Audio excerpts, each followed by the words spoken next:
On rêve de ce deuxième enfant qu'on a eu aussi très vite, mais en même temps, je me voyais pas du tout arrêter de travailler ou ne pas chercher un travail. Ça représentait vraiment le côté de vie d'avant.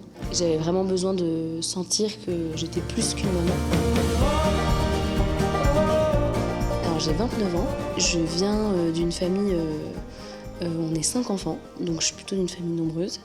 Et j'ai toujours trouvé ça hyper chouette d'avoir beaucoup d'enfants dans des maisons, mais moi personnellement, j'étais un peu paniquée à l'idée d'être maman. Quand on s'est rencontrés puis mariés avec mon mari, je savais qu'on aurait des enfants, mais la temporalité n'était pas hyper précise et surtout j'avais peur de ne pas réussir à être une maman ou être une bonne maman.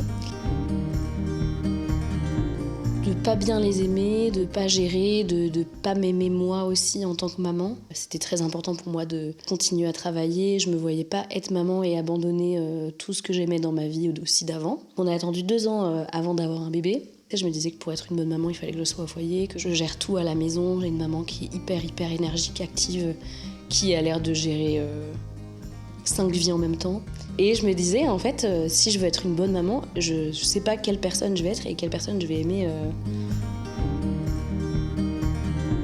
Transformation au moment de la naissance de Gaston. Et je m'étais vraiment dit, je sens que j'ai envie d'avoir des enfants rapprochés, j'ai envie de revivre cette expérience de grossesse et de redécouvrir un autre enfant, de redécouvrir une autre maternité. Au bout de 3-4 mois, on s'est dit, mais en fait, on en veut un autre, bien sûr.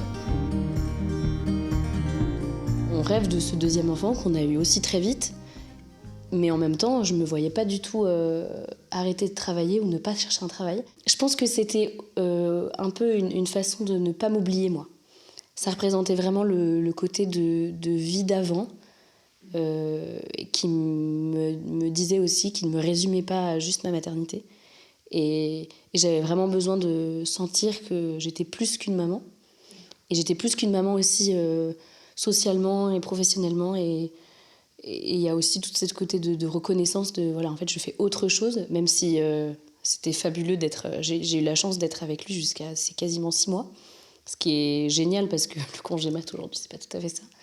Et je chéris le fait d'avoir pu être avec lui, de pouvoir l'allaiter aussi longtemps, de pas avoir à choisir. Mais je sentais vraiment que pour moi, mon équilibre. Je me suffisait plus de m'occuper que de Gaston et surtout j'en devenais un peu amère et j'avais peur de lui faire sentir. J'avais peur qu'il subisse un peu cette impatience de reprendre et que du coup il me sente pas là et que qu'il soit pas bien parce que j'étais pas très bien. Quand j'ai annoncé ma deuxième grossesse, alors je l'ai annoncé assez tard, et ou à des amis très proches ou en famille, on m'a dit bon bah tu trouveras un travail après ton congé mat. Et je leur ai dit non, pas du tout, j'ai pas du tout prévu En fait, il me restait encore du coup 1 an. Ça veut dire que je vais rester 1 an à la maison, je vais devoir accueillir ce deuxième petit bébé et rebelote, me retrouver dans une situation où il faut que je trouve une garde, trouver un emploi. Je m'étais dit pas du tout, j'allais faire les deux. Et les gens m'ont un peu dit, mais tu feras jamais les deux, en fait.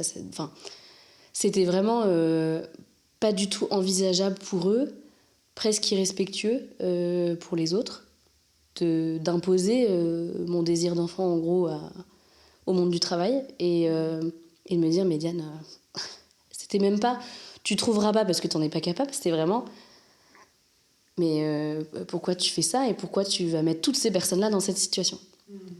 Et ça a été assez difficile de leur expliquer que j'allais pouvoir faire les deux, mais pas par irrespect ou en le cachant.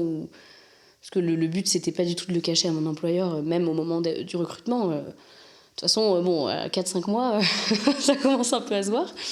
Je leur ai dit non, mais je vais faire les deux, mais parce que ça a du sens aussi d'employer une femme enceinte. Enfin, je comprenais pas trop. Et c'est vrai que ça a été assez difficile à expliquer, à transmettre aussi.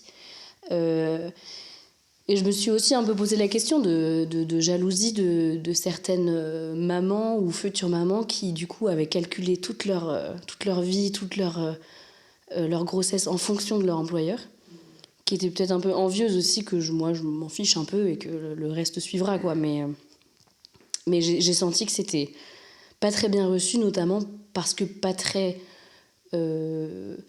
solidaire de cette obligation tacite un peu de faire après, quoi, de trouver un travail, de passer sa période d'essai et de ensuite tomber enceinte. Donc en gros, d'attendre 6-8 mois pour que les cartes soient aplanies, quoi. Donc je suis arrivée à quasiment 5 mois de grossesse à mon entretien dans mon travail actuel, où je leur ai dit voilà, moi je suis toute disposée à commencer, juste je vais partir en congé mat dans 4 mois. Donc là, ils étaient ah bah ok, génial, super. J'ai un peu un tempérament d'artiste, on va dire, et je m'éparpille beaucoup. J'aime beaucoup mon désordre, voilà. Je me retrouve dans mon désordre, et là, depuis la naissance du coup de Gaston, je me rends compte que je range absolument tout et que j'organise absolument tout en prenant conscience que je pouvais pas tout faire si j'étais pas cadrée partout. Donc que ce soit dans mon organisation au travail, parce que je suis à 100% en télétravail, mon organisation à la maison, avec mon mari, avec mes enfants, le rythme de tout ce petit monde. L'improvisation a été remplacée par l'organisation. Parce que je ne pouvais pas reprendre le travail en étant épuisée la journée, me lever ou nous lever 5 fois par nuit. Donc très tôt, on a mis en place un rythme vers 4 mois en fait, mais ils font leur nuit. Donc on s'organise pendant une dizaine de jours pour les accompagner à l'endormissement autonome. Il y a plusieurs méthodes qui sont un peu proposées dans certains bouquins. Nous, on s'est pas mal basé sur Au dodo les petits, qui est une méthode d'endormissement et de rassurer l'enfant. On n'est pas du tout de la team laisser nos enfants hurler pendant une semaine pour qu'ils fassent leur nuit. Malgré les encouragements de notre entourage, on s'est dit non, nous, ça ne nous convient pas du tout de faire comme ça. Donc en fait, il faut pendant 10 jours être présent auprès de l'enfant jusqu'à ce qu'il s'endorme et être là pour le rassurer à chaque fois qu'il va émettre un son ou il va émettre, en gros, ils disent une inquiétude, être là et revenir dans la pièce, donc quasi tu dors devant ou à côté, quoi, pendant une semaine et lui réexpliquer et redire des phrases rassurantes en boucle pendant 5-6 jours.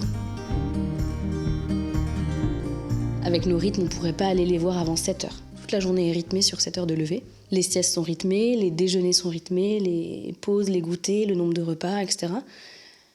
Plus il y a nombre de repas, plus c'est difficile pour l'enfant de faire des siestes coordonnées et de ne pas se réveiller la nuit. Et donc, pendant 10 jours, on met en place ça, on observe un peu le fonctionnement de l'enfant et on cale un rythme sur son fonctionnement. Et donc, très vite, on arrive à un rythme de 7h, 18h30. Donc, à 18h30, ils sont couchés.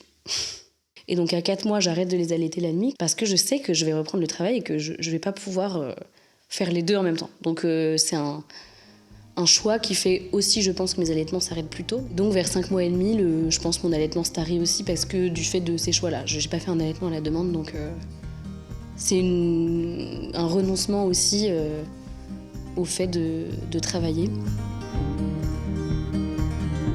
Ça, c'est une découverte de cette 3e grossesse parce que là, entre la reprise du travail, les travaux, le déménagement, enfin bon bref, je me suis dit qu'il était temps qu'on organise les courses et les repas. J'ai découvert une appli qui s'appelle Jo, en contact avec ton ancienne de course.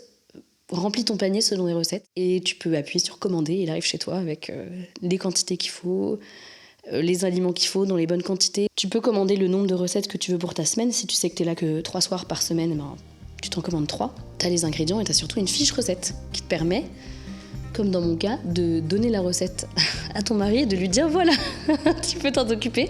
T'as tous les petits aliments qui sont sortis, tu les enchaînes les uns après les autres et souvent c'est assez facile. C'est que je me sens vraiment utile à la maison et à mon travail. Et c'est aussi la maternité qui m'a fait me sentir capable de reprendre le travail avec des enfants. Et je pense que si j'avais réfléchi à ça il y a 3 ans, j'aurais été là, mais je peux pas avoir d'enfants puisque je ne serais pas capable de faire les deux. Je peux pas abandonner mon travail, mais je ne me sens pas de faire les deux.